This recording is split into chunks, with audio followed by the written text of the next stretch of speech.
Room 13 by Edgar Wallace. Chapter 22. Peter was as cool as ice when he came into the drawing room and found Emmanuel examining the pictures on the wall with the air of a connoisseur.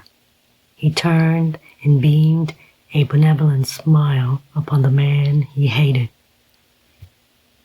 "I didn't think you'd come here again, Leg," said Peter with dangerous calm. "Didn't you now?" Emmanuel seemed surprised. "Well, why not? And me wanting to fix things up too. I'm surprised at you, Peter." "You'll put nothing right," said the other. "The sooner you recognize that fact and clear, the better it'll be for everybody." "If I'd known," Emmanuel went on, unabashed, "if only I'd dreamt that the young woman Geoffrey had taken up with was your daughter, I would have stopped it at once, Peter. The boy had been brought up straight and never had met you. It is funny, the number of straight people that never met Peter Kane. Of course, if he'd been on the crook, he'd have known at once. Do you think my boy would have married the daughter of a man who twisted his father? Is it likely, Peter? However, it's done now, and what's done can't be undone. The girl's fond of him, and he's fond of the girl. When you've finished being comic, you can go," said Peter. "I never laugh before lunch." "Don't you, Peter? And not after? I've come at a very bad time, it seems to me. Now listen, Peter, let's talk business." "I've no business with you." Peter opened the door.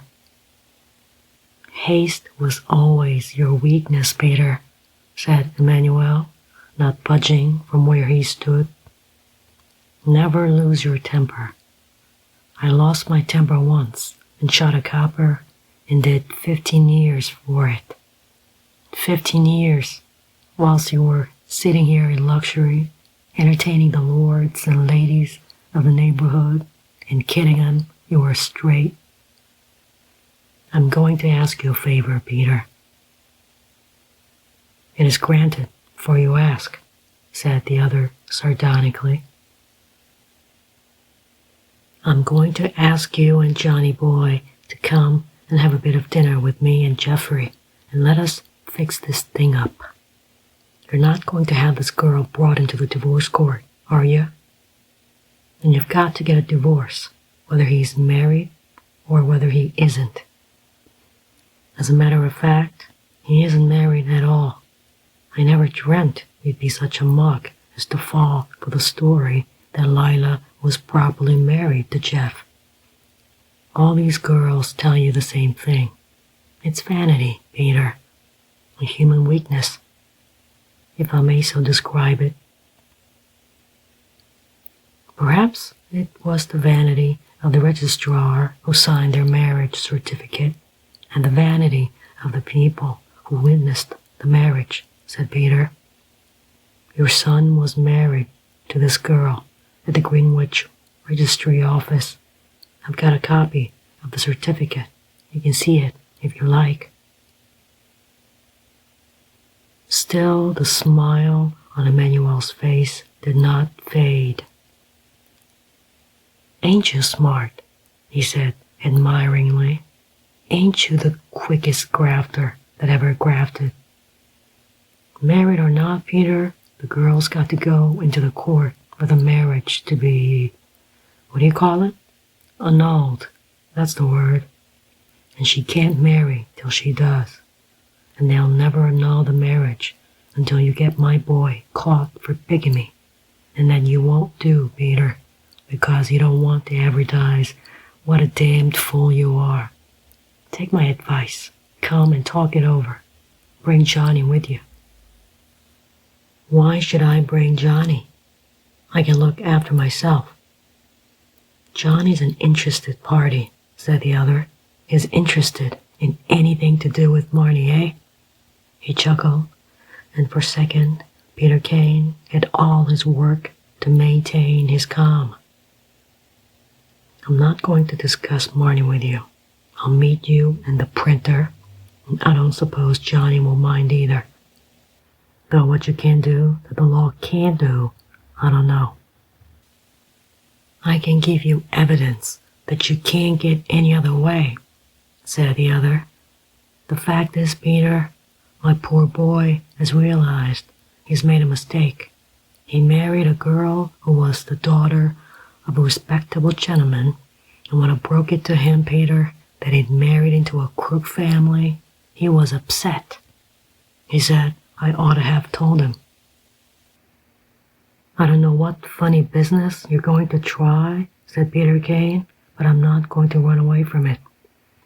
You want me to meet you and your son? Where? What about the old high-low? Suggested Emmanuel. What about room 13, where a sad accident nearly occurred? Where you shot your son? Asked Peter coolly, and only for a second did the man's self-possession leave him. His face turned a dusky red and then a pale yellow. I shot my son there, did I? Peter, you're getting old and dopey. You've been dreaming again, Peter. Shot my son. I'll come to this full dinner of yours.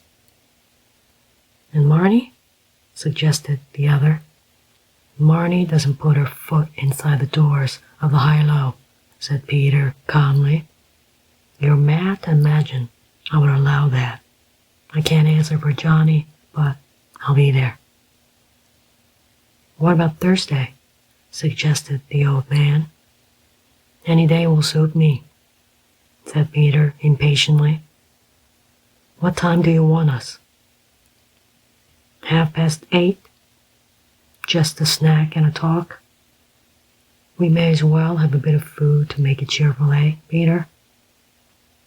Remember the dinner we had a few days before we smashed the Southern Bank? That must be 20 years ago. You split fair on that, didn't you? I'll bet you did. I had the money. No taking $1 million and calling it 120,000 pounds.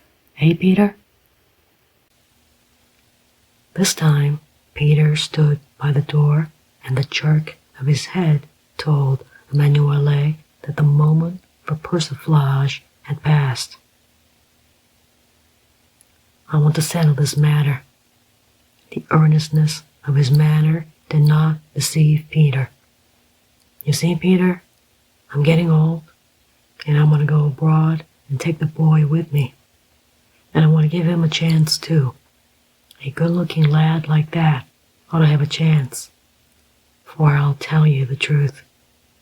He's a single man. Peter smiled. You can laugh. He married Lila. You've got a record of that.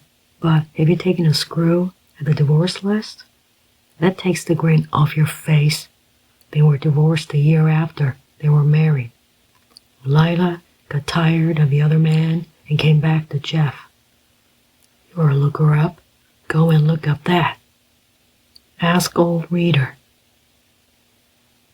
Ask him yourself, said Peter. He's in the garden. He had no sooner said the words than he regretted them. Emmanuel was silent for a while. So Reader's here in the garden, is he? He's come for a squeak, but you can't, because you've nothing to squeak about. What does he want?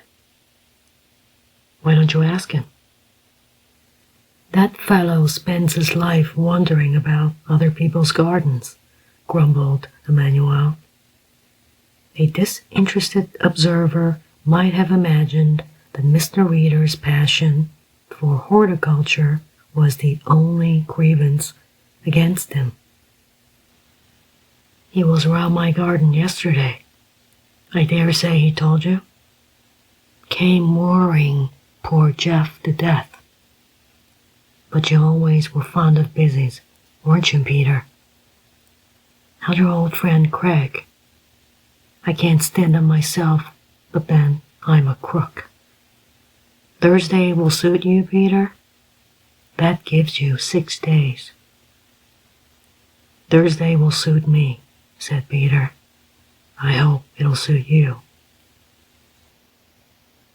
As he came back onto the lawn, Reader and the girl were coming into view up the steps, and without preliminary, he told them what had passed. I fear, said Mr. Reader, shaking his head sadly, that Emmanuel is not as truthful a man as he might be. There was no divorce. I was sufficiently interested in the case to look up the divorce court records. He rubbed his chin thoughtfully. I think your dinner party at the High-Low, is that the name? Will be an interesting one, he said. Are you sure you did not invite me? And again, Peter saw that glint of humor in his eyes.